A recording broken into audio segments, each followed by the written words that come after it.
Hello, good day, everybody. Welcome to the channel. I'm going to be doing a reading for Divine Masculines today, and it's going to correlate with this card, the Forest. First, I just want to tell everybody I appreciate y'all so much. And if nobody's told you today they love you, just know that I do. I love you. I really, really do. And I care about you. And, it's just a real thing. I really do. And so today we're going to have some fun because we're going to be talking about one of my favorite things, and that's the forest. Okay? And before we do that, though, we're going to roll the dice and we're going to talk a little bit about this card for a minute. The forest. Magical, whimsical, frightening, scary. It's got everything in it. And I want to talk to you about the magical part, okay? Because, to be lost in a forest is very daunting, especially as a child. Now, I never was lost in a forest, but I've known people to be lost and lose themselves. But I have had some forest experiences that are quite extraordinary, and I can't wait to talk to you about them. In fact, maybe I'll tell you this story if you really don't mind it. I take a couple minutes. I was camping with my parents. I was about 5 years old, and their brothers and sisters were with my parents, and they had their kids, and there was kids and kids. And so we all went to bed one night, and I was sleeping on a rubber mat, that you blow up and you can float on in the water, or you can lay on it and it keeps you off the rocks. And it went flat, and I couldn't lay down there because it was all rocky and it was hurting me. And so I woke up looking for my parents' tent and wandered into the woods. And I ended up just laying down under a tree. And I curled up around the trunk of the tree and went to sleep. And just as the sun was coming through, I rolled over, and this was not a dream. And there, coming down the little path that I had walked down, was two little people, two little gnomes. And they were in a tiny little buggy, and it was no bigger than, this card right here. And I got up on my elbow and I looked at them as I was lying there, and I asked them, "Where are you going?" Like it was just the most usual thing in the world to see this. And the little old man that was driving the buggy, which was all loaded up, and again, they were tiny people. There is such a thing. I looked up myths, so they do exist. And he told me he was moving to a new tree. Now, if anybody has any idea, any experiences with mystical things, please let me know. And he was moving to a new tree. So, of course, this card, when I pulled it this morning, brought out the woods in me. And listen, my dad's name was Forrest Clyde Wood. And I remember him taking me for walks in the woods where we would go deep and deep to get walnuts, to gather sassafras. Like I said, I come from an old gathering family, and we gathered mushrooms, we gathered wild foods out of the wilderness and stuff. And so I was never really afraid of the woods. I loved it and found it a beautiful and comforting place to be with God, actually. And now the tree trunk stands for the male masculine, I would say. The leaves in the brush, stand for the mother.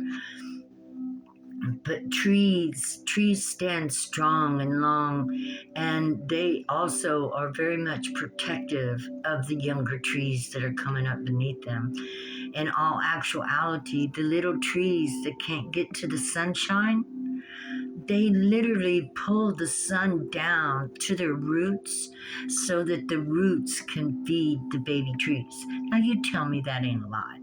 You tell me that ain't, that There are things going on in this world that we sometimes don't see as humans, but underneath is stuff going on that's so magical and mystical that it's worth a dive into the forest. It's worth the fear. It's worth the anxiety. It's worth it going into the unknown.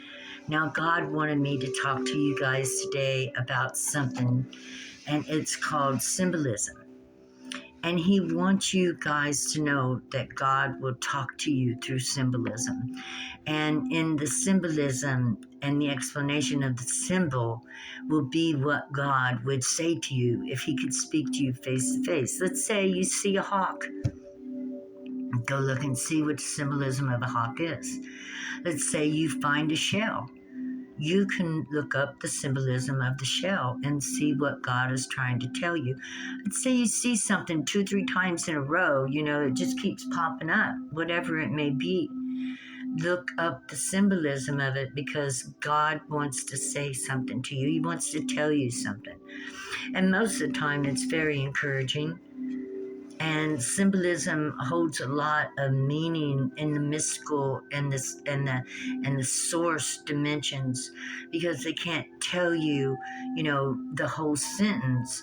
It's up to you to work on intuiting what God would like to say to you, right? Okay, where are we going today?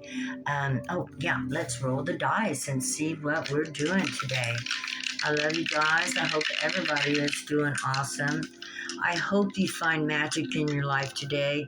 I hope you, take a stroll through the woods looking for the mysterious things that hide in there. And I know they're there. I've been seeing the mysterious things ever since I was just yay high.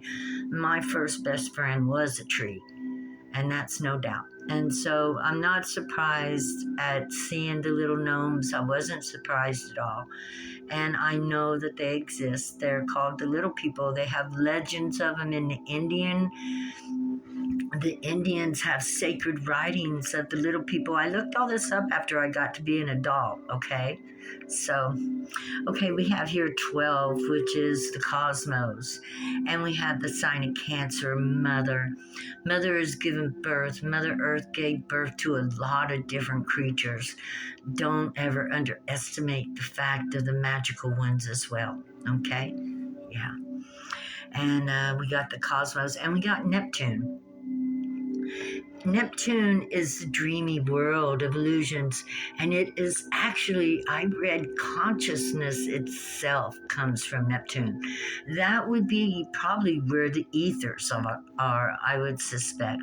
So we've got a dreamy reading coming up here about learning to dream again, about learning to use your imagination, about taking the things that you see in your daily life, whether it's colors or animals or something you picked up off the ground. Even a pop bottle cap has a symbolism and a meaning with God.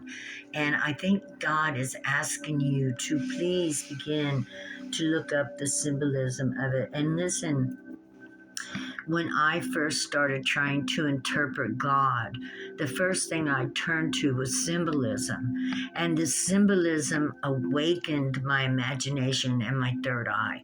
And it awakened it by me reading about these different objects that I was seeing and visualizing, and the understanding of them, which helped me to get closer and closer to opening up my intuition and understanding God, to where, I feel now God just talks to me.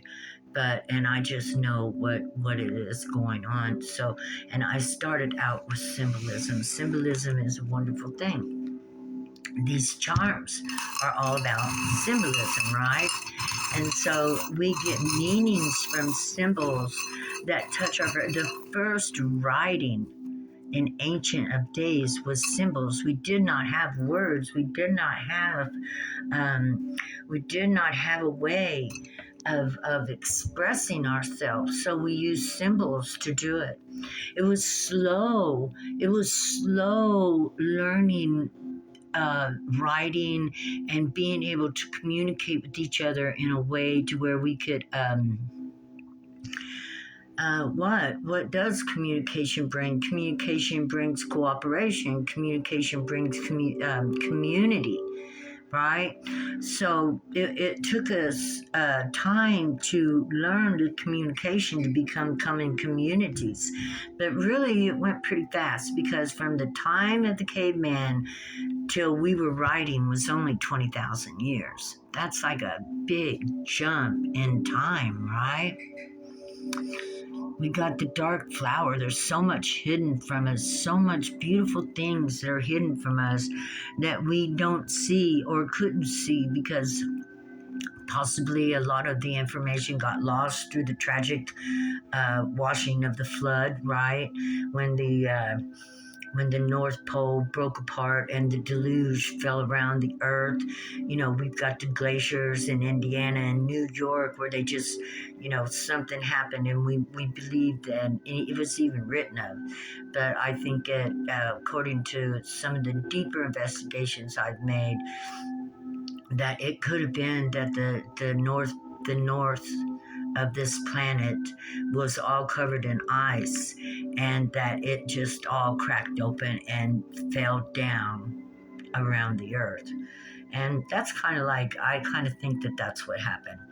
We've got a heart here, and inside this heart is a leaf, a star, and a moon. A leaf, a star, and a moon. It's in the forest where you can find your most inner self. For those of you who are truly looking to find your inner world, go to the woods. I don't know, maybe somebody got them a new pair of pants. Maybe somebody's put on a new attitude, a new white, shiny armor here with love. Yeah. Somebody got them a new pair, new gear. What do we got? You guys are turning your back on things that don't serve you anymore. We got this cat with its back turned. You're looking in the other direction. You're not looking at what you used to. You've turned your back on a lot of stuff. That's absolutely beautiful because that's the only way we can make it out. We have to absolutely turn our back on a lot of crap that we used to put up with. You're shooting straight. Straight as an arrow, my friend. Going up. Yeah. You might not even see it. That might be why this is all dark. You might not even see your growth, but you're growing. Somebody out there is growing exponentially, and you're aiming high. You're aiming high. Yep, you're aiming high. And, you got to look high to see through the trees, right? You got to get over the trees to see through the forest, even. So, yeah, you got to have a high aim. Okay, well, we're going to finish up the Divine Masculine read with the Unknown Archetype Tarot deck. I love this. I love these. They are so deep, and I really feel like God wants to get under your skin today. So let's see what God wants to say to you. He wants you to believe in things. He wants you to actively look up things and understand what the symbolism of that thing is, what it means to you, what it meant to the universe, what it means to you. Yeah. The bridge. Well, this is easy, isn't it? It's about building a bridge between you and the unknown world. Step in, God says, and come on over.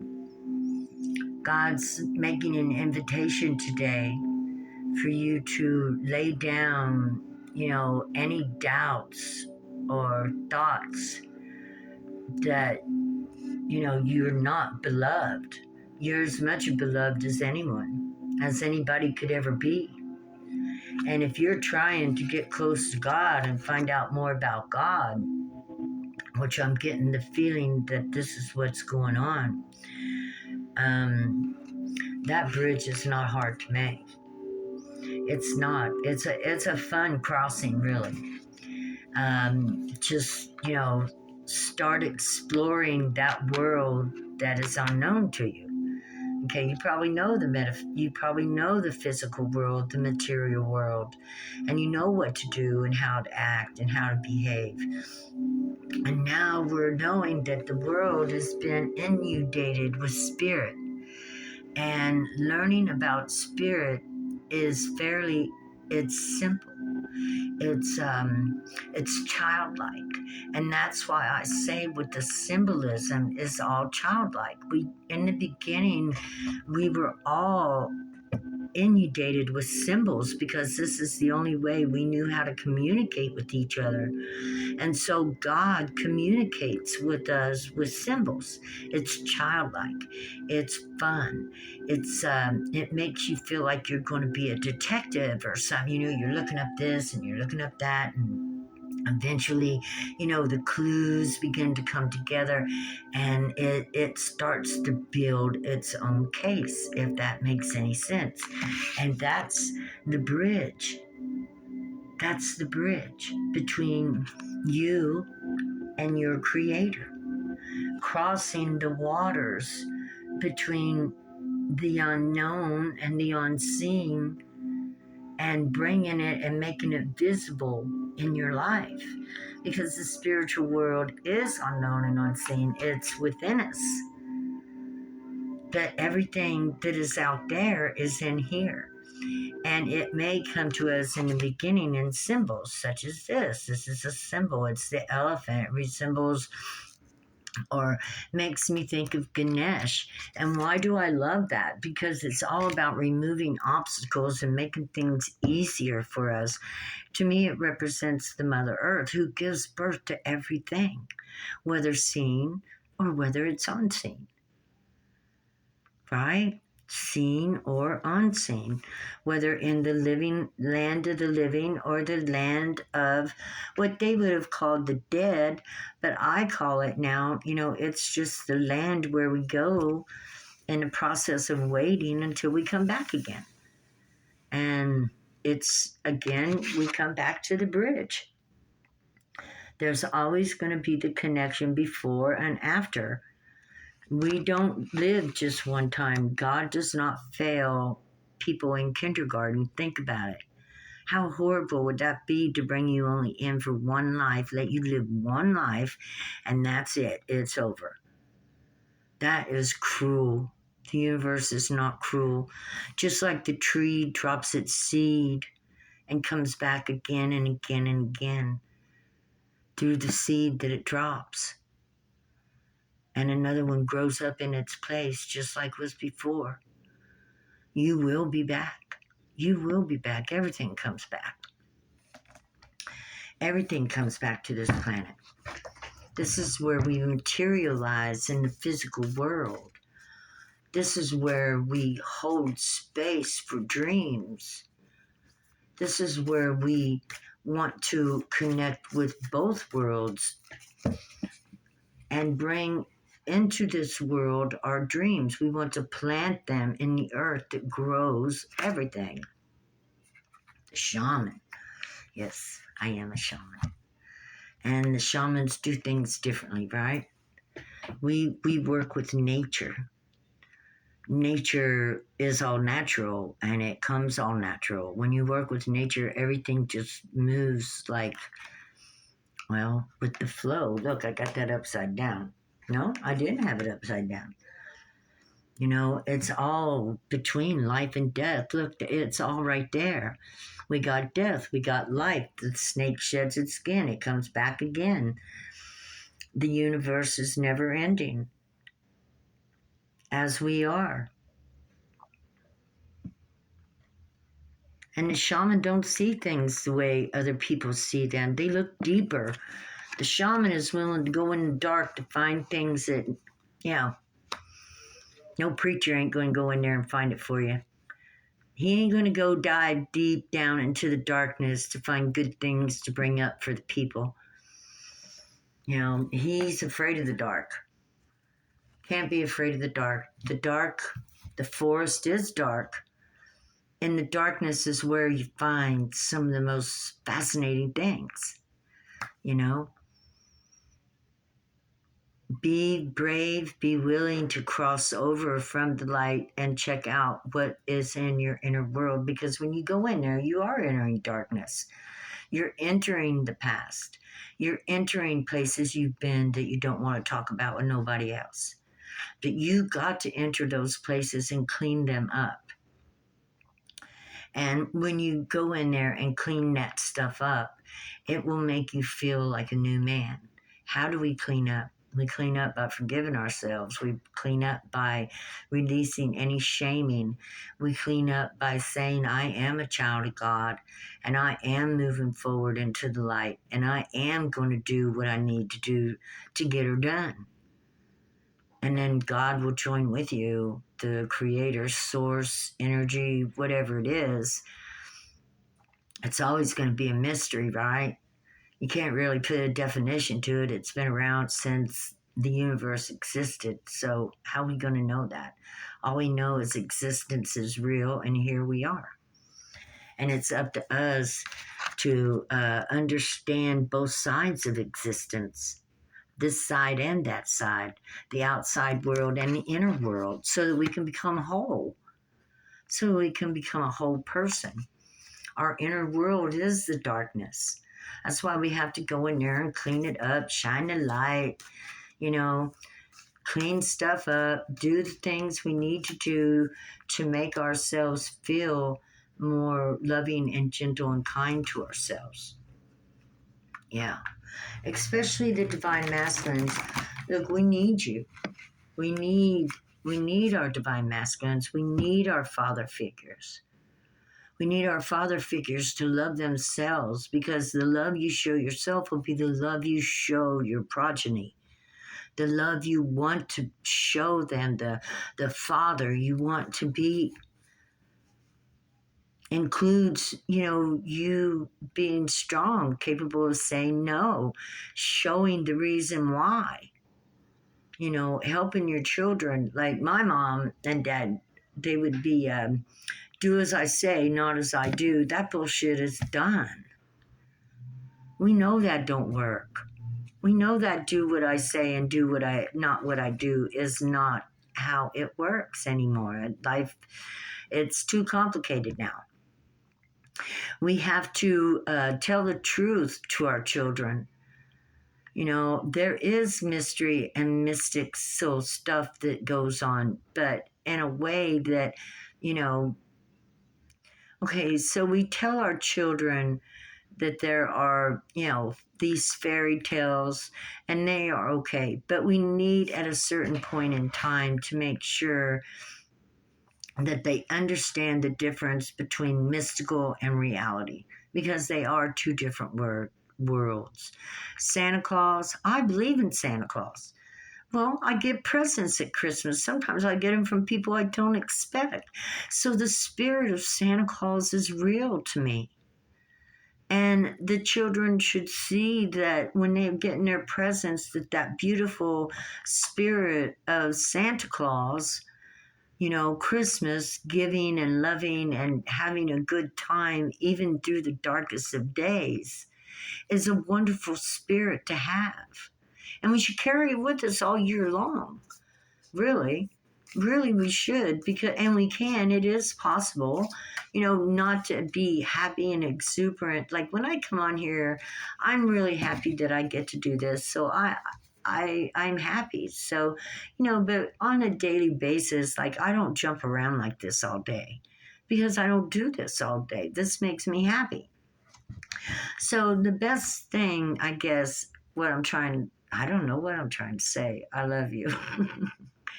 Is look, everything you're looking for is inside of you. And a few minutes by yourself to investigate what's in there. Forgive yourself for anything you ever felt you'd done that was wrong, because if you could do it again, you wouldn't do it now. And to love yourself, that you can use that same love that you give to yourself towards your family and children.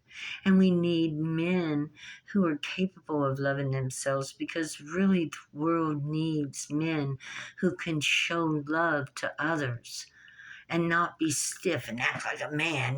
That be a man. What the block is a man? A man is a father. A man is a husband. A man is a son. A man is a brother. A man is a family member. And a man deserves to be loved and to give love openly, without shame or feeling like he needs to be a man. Because what is a man? Too much. Maybe people were told, be a man, be a man. No, be a human. Be a human. No matter what anybody says to you, be kind, be gentle, be loving, and show these emotions openly to your family, to your children. Share with them your deepest and most poignant fears and adventures, and be a part of their inner world as well, and make them a part of your inner world, to where you are connected on a deep level, because your children need that. They really do. The village, which makes me think it takes a village to raise a child.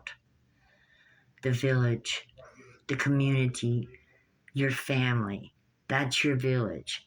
Your little house you come home to, and all the kids go to their room, and the wife and the kids. It's a village.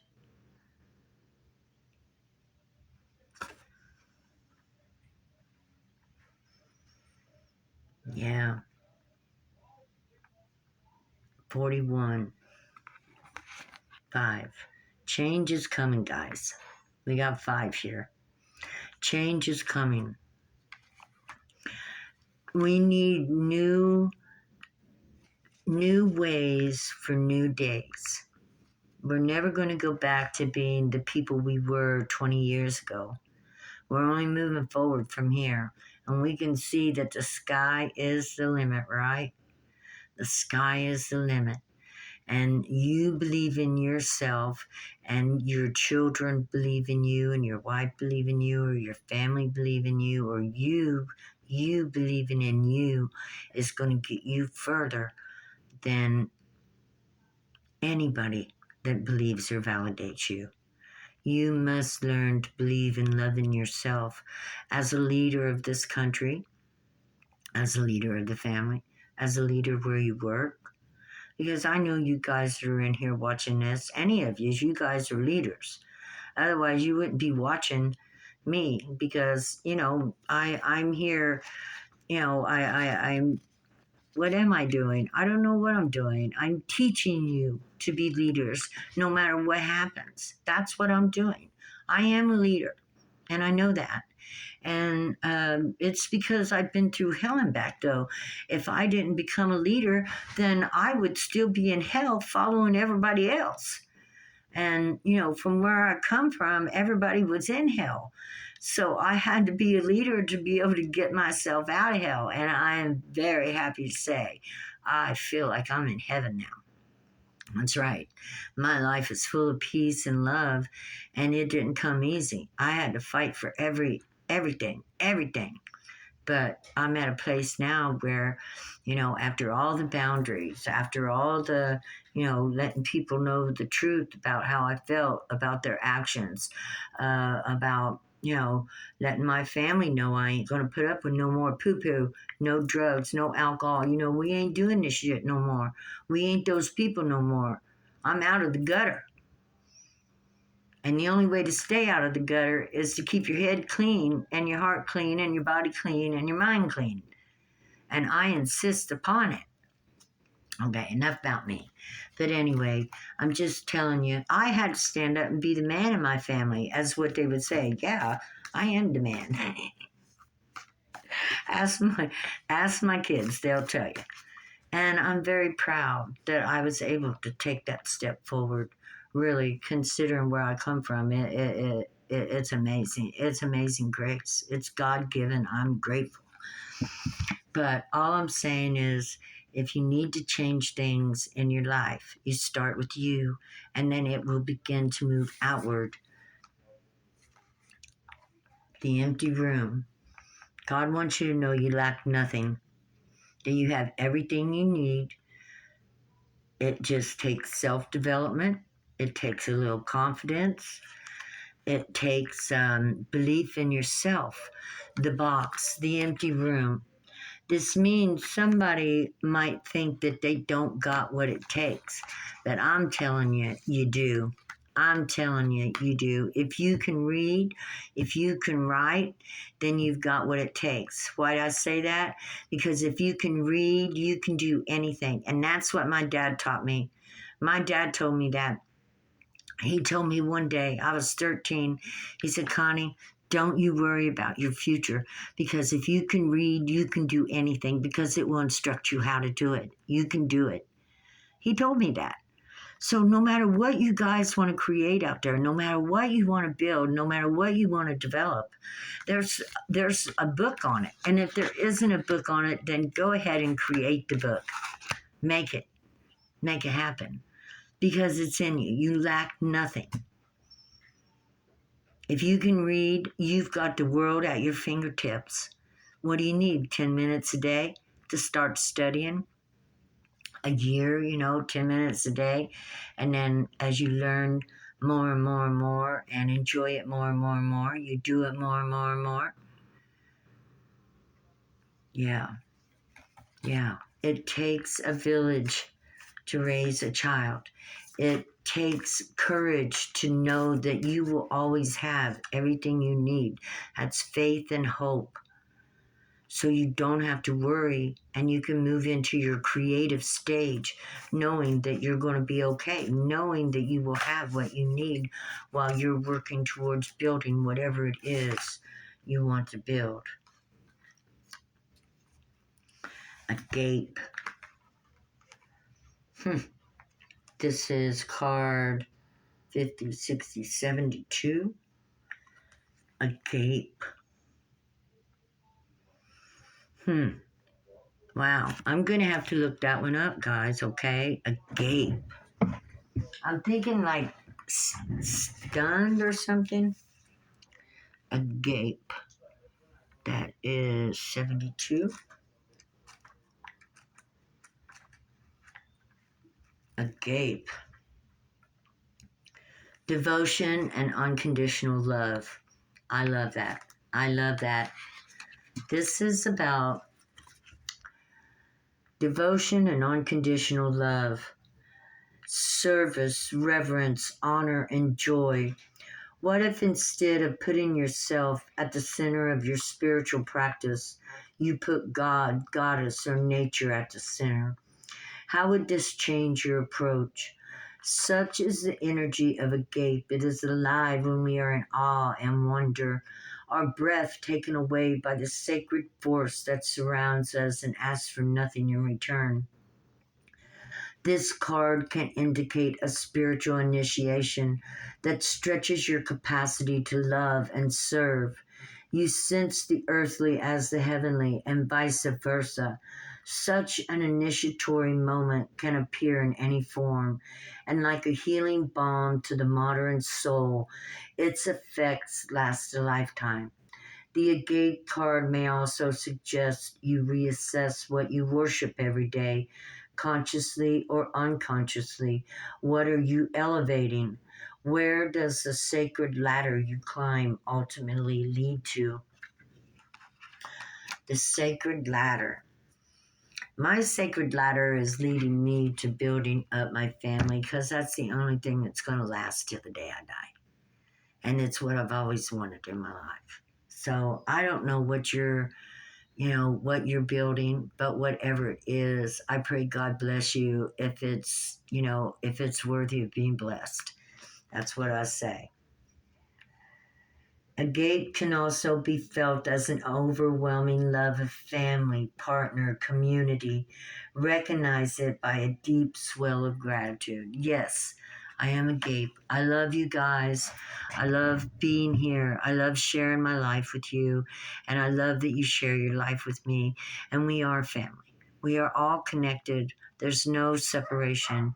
You are my brothers and sisters, and I love you. And with that being said, I'm going to close this. Please like, share, subscribe. I love you guys. Have a wonderful day. Thank you. Bye bye.